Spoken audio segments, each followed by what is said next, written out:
تہجد اصل میں جسے کہتے ہیں وہ نہیں ہے کہ جو عام طور پر لوگ فجر سے کچھ دیر پہلے جاگ گئے اذان سے اور جلدی سے 8 نفل پڑھ لیے، یہ تہجد نہیں، یہ تو فجر کا ضمیمہ بنا لیا. ہاں نوافل ہے، عبادت ہے، اس کے بھی جو اس کے برکات ہیں وہ ظاہر ہوں گی، جو اس کا ثواب اور اجر اللہ دے گا.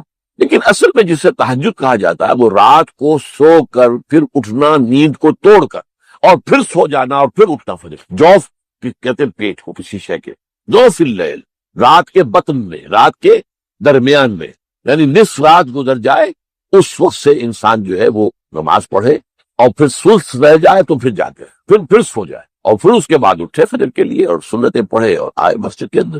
تو یہاں آپ نے فرمایا وَصَلَاةُ الرَّجُلِ فِي جَوْفِ اللَّيْلِ، اور اپنے اس قول کے لیے حضور نے آیتیں تلاوت فرمائی، وہی دو آیتیں. یہاں یہ سورہ سجدہ کی آیت نمبر 16 اور 17 ہے. تَتَجَافَىٰ جُنُوبُهُمْ عَنِ الْمَضَاجِعِ، اللہ تعالیٰ اپنے خاص محبوب بندوں کی یہ صفات بیان کر رہا ہے کہ ان کے پہلو اپنے بستروں سے علیحدہ رہتے ہیں، رات کے وقت جاگتے، بستر پر لیٹیں گے تو سو جائیں گے. تَتَجَافَىٰ جُنُوبُهُمْ عَنِ الْمَضَاجِعِ يَدْعُونَ رَبَّهُمْ خَوْفًا وَطَمَعًا، وہ اس وقت اپنے رب کو پکارتے ہیں، دعائیں کرتے ہیں، خوف کے ساتھ بھی، اس کے مواخذے کا خوف، اس کے عذاب کا خوف، اس کی باسپرس کا خوف، اس کی ناراضی کا خوف، جہنم کا خوف، وطمعًا، اور طمع کس کی؟ اللہ راضی ہو، اللہ کے اجر و ثواب کی بھی طمع ہو. لیکن سب سے بڑی طمع کیا ہے؟ اللہ مجھ سے راضی ہو. اس لیے سب سے اونچا مقام یہی ہے، رضی اللہ عنہم ورضوا عنہ، اللہ ان سے راضی ہو گیا، ہوا اللہ سے راضی ہو گئے. یہ باہمی رضا ہے، بندہ اپنے رب سے راضی رہے، وہ ہے کہ تسلیم و رضا جو بھی دنیا میں آ رہا ہے اس پر شکوہ، اللہ کا شکوہ زبان پر جو بھی آ رہا ہے یہ میرے رب کی طرف سے، وہ میرا مولا ہے، آقا ہے، دوست ہے، میرا خیر خواہ ہے. اسے معلوم ہے کہ اس شر کے پیچھے کون سا خیر آ رہا ہے، مجھے کیا پتا، وہی تو شر نظر آ رہا ہے، خیر تو نظر نہیں آ رہا. اس لیے فرمایا گیا کہ ہو سکتا ہے آسان تکرہوا شیئا وہو خیر لکم وآسان تحبوا شیئا وہو شر لکم واللہ یعلم وانتم لا تعلمون. ہو سکتا ہے تمہیں کوئی چیز بری لگے حالانکہ اسی میں تمہارا خیر ہے، عین ممکن ہے تمہیں کوئی چیز اچھی لگی تو حالانکہ اس میں تمہارا لیے شر ہے.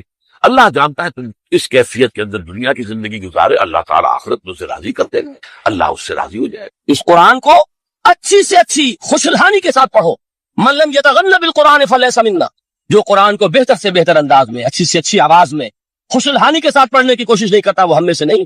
بلکہ ایک مرتبہ حضور رات کے وقت آپ گشت پر تھے اپنے ساتھیوں کے حالات معلوم کرنے کے لیے.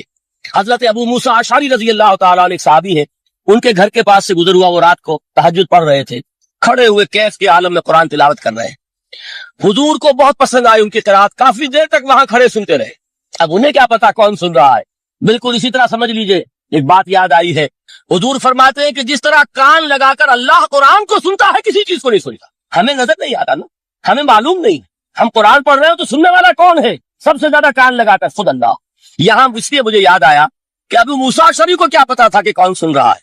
وہ اپنی کیفیت میں نماز میں تہجد میں قرآن کی تلاوت کر رہے تھے، اور ظاہر بات ہے ان کے گھر ایکڑوں میں بنے ہوئے نہیں تھے، ایک ایک کمرہ، ایک ایک کوئی حجرہ، ایسے تو گھر تھے نا صحابہ کے. لہذا حضور پاس سے گزرے، آواز آئی، کافی دیر سنتے رہے. اس کے بعد آپ تشریف لے گئے، صبح فجر میں ملاقات ہوئی تو حضور نے تحسین کے انداز میں فرمایا، یا ابا موسیٰ انک قد اوتیت مزمارا من مزامیر آل داؤد. اے ابو موسیٰ تمہیں تو آل داؤد کے سازوں میں سے ایک ساز اللہ نے عطا فرما دیا ہے. جس طرح حضرت داؤد، لہن داؤدی مشہور ہے کہ جب وہ پچھلے پہر رات کو حمد کے ترانے الاپتے تھے، قرآن میں ہے کہ پرندے شامل ہو جاتے تھے ساتھ، اور پہاڑ وجد میں آتے تھے، پہاڑ بھی ان کے ساتھ شریک ہوتے تھے. تو جس طرح کا اللہ نے ان کو لہن عطا فرمایا تھا، حضور نے تحسین کے انداز میں فرمایا ہے ابو موسیٰ اشعری، اللہ نے تمہیں بھی آل داؤد کے سازوں میں سے ایک ساز عطا فرمایا. بہرحال قرآن مجید کا جو یہ میوزک ہے، قرآن کے الفاظ کا جو حسن ہے، جہاں تک حسن معنوی ہے وہ تو ہر لفظ میں ہے، لیکن یہ حسن ظاہری، حسن صوتی، حسن لفظی، یہ اپنے کلائمیکس پر آپ کو نظر آئے گا سورہ رحمان میں. لیکن قرآن میں یہ سورت اس اعتبار سے بھی ممتاز ہے، اس کی 4 آیات پر ذرا توجہ کریں گے، عجیب حقائق سامنے آئیں. جہاں یہ قرآن مجید کے حسن صوت اور حسن لفظی کی معراج ہے، وہیں اس کی پہلی 4 آیات میں 4 چوٹی کی چیزوں کا ذکر ہے، سب سے اونچی چیز ہے. پہلی آیت کیا ہے؟ الرحمن. ایک آیت ہو گئی. رحمان کیا ہے؟ اللہ کا نام ہے. کبھی آپ نے غور کیا اللہ کے ناموں میں سب سے پیارا نام کون سا ہوگا؟ رحمان. کیوں؟ اس کا مادہ کیا ہے؟ رحمت. ہمیں سب سے بڑھ کر جس چیز کی ضرورت ہے وہ کیا ہے؟ رحمت خداوندی. نام اچھی طرح سن لیجئے اس حضور کی قول کو. حضور فرماتے ہیں کوئی شخص جنت میں مجرد اپنے عمل کی بنیاد پر داخل نہیں ہو سکے گا جب تک کہ رحمت خداوندی دستگیری نہ کرے.